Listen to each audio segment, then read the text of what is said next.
Bring to us your poetry from inspiration sought. Come join us with your images, your verses, words, and thought. From here we'll share your balladry with those who do not know it. This platform's here for you to show the world that you're the poet. Welcome to episode 44 of You're the Poet, the poetry podcast featuring you. I'm host Matt Burgio, and I'm here with co-host Phil Burgio. Phil, welcome. Thank you. Here at You're the Poet, our purpose is to share our love of poetry with the world and invite you to do the same. I want to start by saying thank you to all of our listeners who have made You're the Poet possible. We hope you enjoyed the podcast and the poetry that is shared here. Our featured guest for this episode of You're the Poet is Pocket Lint Poetry, otherwise known as Sam Mendenhall, who is joining us from Indianapolis, Indiana. Pocket Lint, welcome to You're the Poet. Greetings. Thank you for having me. Yeah, we're glad you could join us, and we look forward to your contribution to the episode. To start things off, I'm going to read a classic poem for the episode. This poem is by William Rose Bennett. He's an American poet and author, lived from 1886 to 1950. He was born in Brooklyn, New York, but grew up in Bethlehem, Pennsylvania. He graduated from Yale in 1907. He helped found and edit the Saturday Review of Literature, and he authored several collections of poetry, a novel, and a volume of essays. He won the Pulitzer Prize for Poetry in 1942 for his autobiographical poem, The Dust Which Is Good. He also produced the Reader's Encyclopedia in 1948, and he participated in the MacDowell Colony in New Hampshire, which was an artistic collective. Today I'm going to share his poem, Kites. Kites. High on the telephone wires, the paltry, pitiful thing hangs in rags and tatters and loops of string. A slight breeze shakes it, but cannot shake it down. It flutters and flutters, forgotten above the town. I hate a stranded kite, picked to the bones where the wind has claws that tear, and the rain has teeth that bite. A child's is a great despair. Such a lot of paste and twine it took, and wrapping her daily paper, and twists for its tail, lest it cut too great a caper, up in the cumulus, out in the bellowing, buoying air. Now it hangs there. My dreams are gorgeous kites, like the kites Chinese. I can feel them tug and yank at my brain in a breeze, shaped like serpent dragons and whiskered tigers, and other eccentric glories, such as knights and goblins and beasts out of fairy stories. Hung with golden tinsel and silver and bright red firecracker paper, each jumper and twister and japper that cuts its frolic caper high in the buoyant blue. And high as I fly them, I stand a gaper at other kites. Do you? My kites are great gilt angels in garments of blue. With white feathered wings, I scalloped from songbook pages. They dip and romp in happy pomp, high over the tossing trees and the houses too. And afloat through the silver of night, they fling bright gauges at the horned stars with their luminous twinkling graces. They sway on the traces of comets and nudge the moon, and smile all the while, the same untiring and ineffable smile. Is it painted upon their faces? My kites are huge like elephants, small like mice. I fly them all in a flock, in spite of advice, the best advice. They go up in rainbow brilliance and snow-white storms, in all shapes and forms. Well, here's their memento, here's the superb ideal, clutched by the real.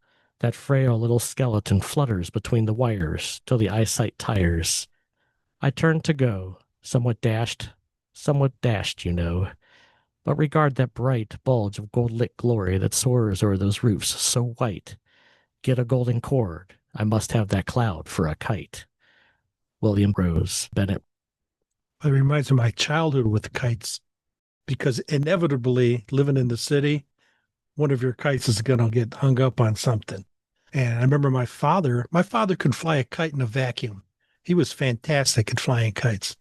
Yeah, I too have fond memories of flying kites as a child and definitely getting them stuck in a tree or around the wire that crossed over our front yard.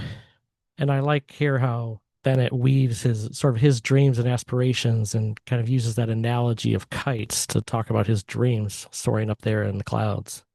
Yeah, I thought it was beautiful. I've never heard it. I was taking it in as you were reading it and thought same thing. I thought of the classic kite being caught on a line and how many times in trees. And I like the analogy as well, yes. Yeah, I think he does a good job at the beginning of capturing the tattered flag there and the stuck in the wires. Very visual, yeah. Yeah, he was one of the poets I'd never heard of until I'd done some research. Always looking for more obscure poets or the ones that I didn't hear about in school or learn about. I like to pull these poets out and kind of highlight them here on the podcast. I like to find the historic guys like the last one of Thomas Paine. And we've had people you never thought would be a poet. Like Abraham Lincoln. Like Abraham Lincoln, yeah. Yeah, definitely. All right, well, from here, we're going to turn it over to Phil for his poem for the episode. Okay, my poem is an acrostic. If you're not familiar with acrostics, we have no visual here, but if you write the poem vertical and you start each line with the letter and go across like phantasmagoria, what that is, that's a fantastic or dreamlike sequence of real or imagined images, illusions, deceptions, like appearing in a dream. Phantasmagoria. I just think that's such a cool word. Mm-hmm. Acrostic Dream. Perhaps it was just a dream, hovering in my mind, a thought of magical discovery, not from hops or hemp, the swirling vision in my mind, an image of rainbows and unicorns, sensing the enchantment, memories of past and future. Amidst the colors of the senses, gone is the sadness, only happiness and joy, relations of my reasoning in a conscious state now, and also in the fantasy. Philip Burgio. Thank you for sharing. I love how you used that word. I think it's a great word. And I love that you called it Acrostic Dream and gave it a different title than just the word. I was intrigued when you found this word and were telling me about the acrostic because I first came across this word this past year. I was reading You're the Poet Guest K.M. Weldon's book, Under the Influence of Gravity. And she's got a poem in there called A Writer's Downfall that uses the word phantasmagoria. And I thought that was such a cool word. I remember looking it up and being like, I have to write a poem about this, using that word as the inspiration for the poem. So when you told me you were going to write this acrostic, I was like, oh, that's cool. It's such a neat word. That's in my top 5 words right now. It's right next to pizza and beer. Good job in capturing the essence of that in your acrostic. Thank you. Yeah, that's very cool. All right, from here, I'm going to share a poem for the episode. This poem is entitled Love Song. And I had a note about it. You'll notice when it starts off, there's a grammar mistake. There's no such thing as that in poetry, grammar mistakes. Right. It's all poetic. Well, it's one of those things where I really liked how it sounded, and I tossed around different ways to write it to make it grammatically correct. And I just decided, you know what, I'm going to stick with it. And then I was doing some research about like that type of poetic device or the device used in literature. And I came up with these 2 different words. One is analogy with an EN, kind of like analogy with analogy. That's an intentional use of misgrammar. And then solecism is another one. Though solecism tends to be unintentional. That's more like a mistake, at least in its roots and its background. But both refer to misused grammar in literature or in spoken word. So I decided to leave it in as an analogy in my poem. Anyway, this poem is called Love Song. It's written in the words of a love song, and a song I have not wrote, of a love so great if it's written, will be the world's most powerful quote. Romeo's love would be lacking, and Juliet's nothing to show, for theirs would seem dark and depressing, like something that's written by Poe. This love could withstand all of Hades, and never would yield to doubt. It will live on strong through forever, and will never, ever fade out. By potion it wasn't created, nor by death will it rise to fame, like Isolde's love for Tristan, and the tragedy it all became. I can see and feel it within you each time when you're looking at me, the spark of love that is growing, and know that true love it must be. So sing my muse with this feeling, and join me in writing this song, for love like this is enduring, and ever to us will belong. Matthew Burgio. Wow. It's good. I like the way you brought all the legendary Romeo and Juliet, Tristan and Isolde. They brought that into it. And I did not catch your mistake. In a song I have not wrote versus have not written. Yeah. Like it's poetry. Right. It's called poetic license. You can do it. Exactly. Yeah. I'm glad you picked up on that. With tried to pull in some of the great love stories of history. The Romeo and Juliet, the Tristan and Isolde, and then the Buttercup and Wesley and Buttercup. There's another. the middle one refers to didn't think of that. The middle one refers to Orpheus and Eurydice from the Greek. Fantastic. That's so well done. I really enjoyed that. Thank you. And I hope I was reading it well. It kind of has that flow and that rhythm to it that I was hoping I captured. It's supposed to sort When of did have you a write that one? song-like thing. Some years ago. Yeah, okay. He pulls out stuff that he wrote back in 1990 sometimes. I do as well. I post stuff that way. I like your wordplay and the overall flow and readability. It was easy to follow, even though there were references I didn't understand. The great loves through history, I, in context, could understand what you were saying. And it was beautiful. I wish I wrote it. I thought this is great. Yeah, well, thank you. I hope at least most of our readers have heard of Romeo and Juliet. The other ones are a little more obscure, but yeah, thank you. It makes it esoteric and makes you thought provoking. Makes you want to look it up. There's another acrostic esoteric. I got to work on that one. The esoteric acrostic, I like it. All right, well, thank you for the comments there. From here, we're going to turn to our guest portion of the episode. Pocket Lint, you're the poet. Show us what you've got. This poem is called Sermons and Setlists. It's about my time as a young man. I was 18 when I got on the bus. I hitchhiked around the country, chasing the music of the Grateful Dead. I spent time with the Rainbow family of Living Light. I slept in teepees deep in the forest. I lived in a cave for a couple months. I was barefoot, young, and feral. Fireside jams and drum circles under the moon. Many months in the woods and even more time on the side of the highways with my thumb out, etching memories in tie-dye and dust. I traded structure for stars. I slept under moon-salted skies. I was houseless and the earth was my home. Strangers became my family. I learned to listen with more than ears and see with new eyes. Every dead show was a sermon. Every set list was a revelation.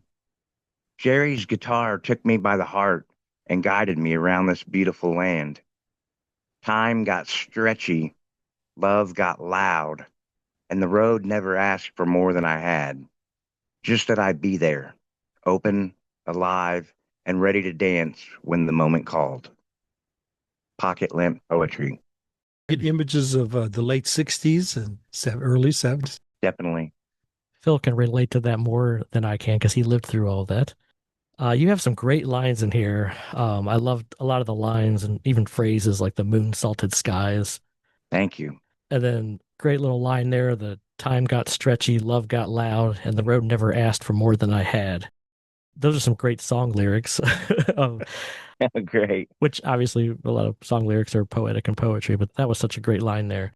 You know, I've got a new love for Jerry Garcia. This past year, we went down to Owensboro, Kentucky to the Bluegrass Hall of Fame and Museum. Yes, I remember that. And not really coming from that era and not really listening much to the Grateful Dead and such and not knowing much about Jerry Garcia, I'm always finding out new things about him. I did not realize he had such a strong bluegrass background. Yes.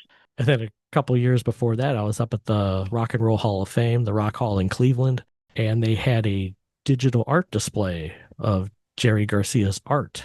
I mean, that guy just continues to amaze me and intrigue me. So I love this, how his music is interwoven into your poem here to the speaker. Yeah. It's a big part of my life. Jerry Garcia's music's a big part of who I am. One thing about the Grateful Dead sticks in my mind is they sponsored the Lithuanian basketball team for an Olympics once. Yes, with tie-dye shirts. Yes. Yeah, my wife was Lithuanian and we got a kick out of that. That was cool. The only basketball team in the Olympics to have tie-dye uniforms. Yep. Courtesy of the Grateful Dead. Very cool. Yeah, and if this is an autobiographical poem, this is an excellent autobiographical poem there, Pocket Lint. Yeah, I enjoyed that. Thank you very much. That means a lot. Got another one for us? I do. This one is called Galactic Transmission, if I had to name it. I'm not sure what it's about. It's subjective, so take it as you will. I call it maybe a psychedelic spoken word poem. Galactic Transmission. My mind multitasked with language like a space octopus on acid, creating word pictures with quantum rhymes that are small but massive, like Allen Ginsberg joining P-Funk on a quest for God's source code. Verses spill out with rhythm and flow. Broadcasting through a wah pedal from inside my mind, transcribing light that the stars left behind. Gospel word funk from another dimension.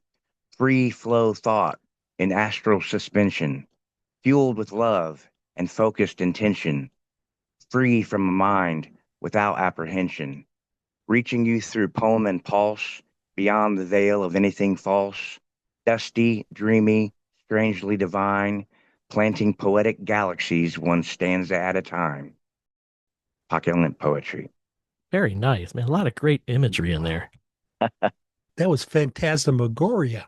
It was, just things and, I tell you what, that very first line, my mind multitasks with language like a space octopus on acid. love it. Excellent job setting the stage for this whole poem. And I love your form and flow in it and the rhyme. Very great job there. Thank you. Thank you very, very much. It means a lot. It's encouraging. Pocket Lint, could I ask your age? I'm 51. Okay. Yes, sir.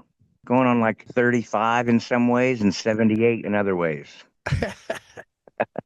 You're one of those deadhead kids, 50 years old. Yes, sir. Yeah, I saw the Dead about 20 some times. Oh, wow. Nice. Obviously just from culture, you hear about the Grateful Dead and you see their logos and their insignias and stuff everywhere and you hear their music on the radio, but it's a band I never really got into. And like I said earlier, I'm just getting more and more intrigued by them and wanting to study more of the music and listen to more of the music. All right. Yeah, I'm making an impact. Oh, yeah. And then I was going to say, then this is intriguing me more as I learn more about the influence he had on other people. Fantastic. Tell us about Pocket Lint, your site. I started writing poetry. My first heartbreak at 16 years old, a girl broke my heart. It happens. And I just wrote about it and it came out in rhymes. And ever since then, I've written since I was 16 and I'm 50. It's like a therapy. It's therapeutic to write out your feelings, your thoughts, your experiences, Definitely. past memories. It's very much a counseling or a therapy for me, just to write it out. And sometimes it comes in rhymes. It just flows right out. It's amazing. It almost feels like it comes through you so quickly. And other times you have to wrestle with the words to get them to fit and they're obstinate. But yeah, I love writing. I write every day. They said, I think it was Kurt Vonnegut, if you want to be a writer, just write every day. And so I've done that. I write every day and I get much joy from it. Cool. Yeah, it sounds like your background's similar to mine in terms of, I think you got a few years ahead of me. I think I'm turning 47 this year. But my poetry writing started with Lovesick Over a Girl in high school. Mm-hmm. And just sort of progressed from there and developed from there. And so it's kind of neat to hear that. They say our sweetest songs come from our saddest thoughts. Ooh, I like that. Yeah, I find a lot of high, intense emotional situations, the poetry starts to flow. Yeah. Some of my poems are deep like that, grieving poems. Others are like silly poems. Yes. So I have ups and downs with my emotions. It was difficult to choose what to pick out of thousands of poems. I really debated getting a couple just absolute silly ones, absurd ones, but thought I'd put a better foot forward. Well, you chose some great ones. Yeah. And in the future, you can always come back on and share some more. Love you. Yeah, one of the things I wanted to say too is I came across you on Facebook through Pocket Lint Poetry. And I know we talked about this a little bit through messaging, that I like how on there a lot of your poems come up as short enough to fit in a picture that you can see all at once. Yes. And and I've heard people kind of talk down about poems like that on Facebook, but I think that's a great thing. And honestly, as the viewer on the other end, it definitely works because I can stop and read your poem and I don't have to scroll or anything or click on it and get the whole poem. Exactly. I do believe that is working. And I don't think it takes any credit away from your poetry and your poetic abilities. You say some amazing things in that space that you utilize. Thank you so much. Yeah, and obviously here you have some longer poems as well. Very long. I do think that technique for social media, fitting that on a one-page picture you can see is spectacular. I never thought about that. Right. But you've got something going there. Yeah. And we will definitely share a link to your Pocket Lint Poetry page on Facebook so that people can find that if they want to join and follow your work. Great. Thank you so much. I'm trying to self-publish right now a couple different books, like a romantic love poem book, a psychedelic poetry Grateful Dead book, random thoughts. Got like 3 books in the works, but right now Pocket Lint Poetry on Facebook is my main outlet for work. And I found, just like you said, thank you for saying that and edifying, my mission, people don't really like to read super long poems. Most people, the masses, will click or like or something if you condense it down to 3 or 4 lines. So I found it to be very, very challenging to be able to condense an idea down to 1 sentence or 2 sentences, Huh. but it's also more poignant. I tell you what, especially in the world of social media, because you're right, on social media, people are just scrolling through, especially on these poetry websites and stuff. A lot of people aren't taking the time to click and read these long poems. Oh, yeah. So if you want to get it out there and you want to get known and at least draw people in so they can find all of your works, that's a great way to do it. Yeah. It's the cheese on the mousetrap. Once they're in there, then I'm going to start writing really long poems. There you go. Well, we tell you what, we love promoting our guests. So if you do get any of these books off the ground, you're welcome to let us know about it for sure, and we'll help publicize it. I would also, we'll invite you to come back on and promote them. Thank you. Definitely. Love to. Got another one for us. Yeah. Trying to grow my page. I want people to relate and my work to resonate with people. So the psychedelic and the 60s hippie type poems are a part of me. And this is a poem I wrote when I was much younger. And I found that it resonates with a lot of people just because it's from a very honest place and it's raw. A lot of people hide that. And that's one of poetry's purposes, is an outlet for that raw, unedited, unvarnished emotion. If you can tap into that, I think it's just honesty is what people resonate with. So this is called I'm the Loneliest Person in the World. I'm the loneliest person in the world. I've never fit in, not in a group, not in a clique, not in a family, not in a team, not in a conversation, not in a relationship, not in a circle or tribe. I'm the weirdest friend that everyone knows, and not in a cool way. I try to be myself, but I don't know who that really is. Based on the last 50 years of experience being me, real, genuine, mutual respect and connection with another human being seems impossible. No woman has ever fallen in love with me. That's weird. Why? Because I'm a square in the circle, always outside of inside. I'm the loneliest person in the world because there's no one like me. I have a personality disorder. It's part of the fabric of my being. It's much like PTSD. It's from a childhood trauma. It changed the nature of my chemistry and fills my life with drama. I'll save you the stories of me growing up learning to deal with this. By the time I was 18, I ran away to the traveling musical circus. I thought other misfits would take me in, but they too couldn't tell if I was real or pretend. I give off weird energy, I suppose, or maybe it's all in my head. I don't really know. Maybe I'm dumb, deaf, and blind, and I don't know it.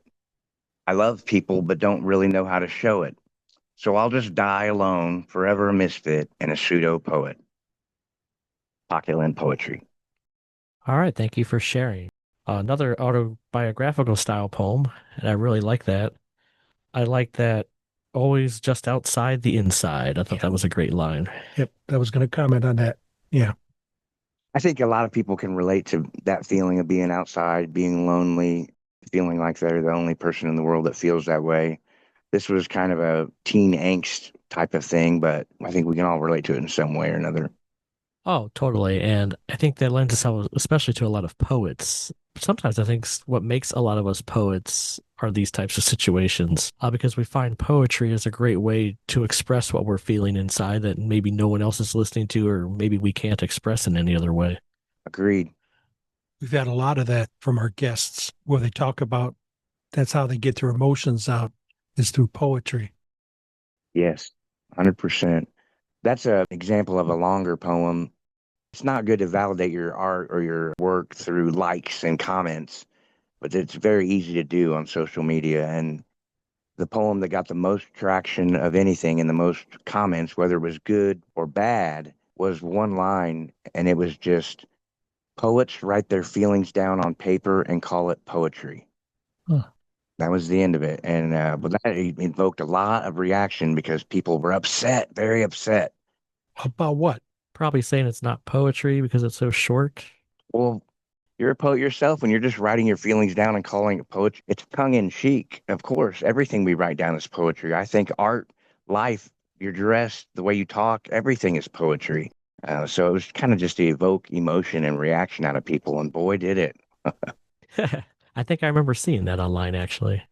In fact, where I might have read the comment about people saying that, like, oh, people just write these short things and that's not poetry. And Yeah, that was in. They did not like that. I mean, other people got it. It's kind of fun. If your art isn't pissing someone off, is it really art? well, and it's funny too, because some of the people that might make comments like that, they'll have no problem with giving credence and validity to something like the haiku, which is short and concise and to the point. Right. That one line that you read, there's a lot to say there, even though it's just the one line. And I would think that those of us that are poets would deeply understand that. That's what we're doing, writing our feelings down on paper, and we call it poetry. Even if they don't see it as poetry, they can see it as a good quote, you know? True. It's all about perception. Right. Before we move on, is there anything you want to say about poetry or your work or your journey? No, I just want to share that I've had a muse for the first time in my life, an actual person. And I wrote for 3 years straight, just nonstop, 24 hours a day. And since then, that muse has changed. It's left. And now I've got a different muse to go in line with the lonely poem. I'm in love now. And so I'm writing a lot of love poetry and heartfelt stuff. And it's really weird. I've been writing my whole life, but never really wrote from a happy place. And that's where I am now, a happy place. Nice. It's the last love poem I wrote. Oh, Lady in the Purple Gown. You can't write a love poem, I don't think. I mean, you write from experience. I wrote in that loneliest person in the world. I've never had a woman in love with me. And here I am at 50, just starting the journey of love. So it's going to be interesting to see the poetry I write. My last love poem was based on a true event, and I kind of like romanticized the experience. But it's like trotting up to my wife sitting on a horse when she's in the garden and having everything change to like the romantic setting with knights and magic and stuff like that. Nice. Now, see, I always had the opposite problem where most of my poetry was love poetry. And I'd have to keep telling myself, I need to write some stuff that's not love poetry and not so personal. Yeah. Even though Phil's always telling me that poetry is personal. So trying to find topics outside of my muse at the time is sometimes was difficult. I keep pushing him. I'm like, hey, write a book. Let's do a book. And he was saying, oh, this is too personal. It's like, all poetry is personal. True. Unless you're writing a commercial for potato chips or something. Right. But yeah, that's great to hear. And yeah, we look forward to seeing what you come up with in the future writing from this happy place. And like I said, if you get these books going, any of them, and you want to come back on and promote them, we're happy to have you back on. Thank you very much. Love to. Anytime. All right. And as we wrap things up, we want to let our listeners know we are grateful that you've taken the time to tune in. We hope you're enjoying the poetry shared here. And if you haven't already, please subscribe to the podcast and share it with others. If you would like to support You're the Poet and what we're doing here, we have set up a patron site at buymeacoffee.com/you'rethepoet. Thank you for your support as we continue to grow. And after some feedback and questions about You're the Poet merchandise, we have set up an online store where fans of the podcast can grab some swag, including hats, mugs, t-shirts, and a coaster. You can find a link on our website, podcast, and social media pages, or directly at your-the-poet.printify.me. Help support the podcast and share your love of poetry with the world. If you've written any poetry and you want to share it here, whether you just have an interest in poetry, consider yourself an amateur poet, or are a professional poet with published works, contact us to be a guest on a future episode. Please check out our website and various social media outlets to keep up to date with You're the Poet. You can find us on Facebook, Instagram, YouTube, and our website, yourethepoet.com. Until next time, Phil, thanks for joining us. Anytime, Sam. Nice meeting you. Thank you. Thank you both. Yeah, Pocket Lint, thanks for being our guest. I appreciate it. Thank you so much for having me. Thank you, guys. Goodbye.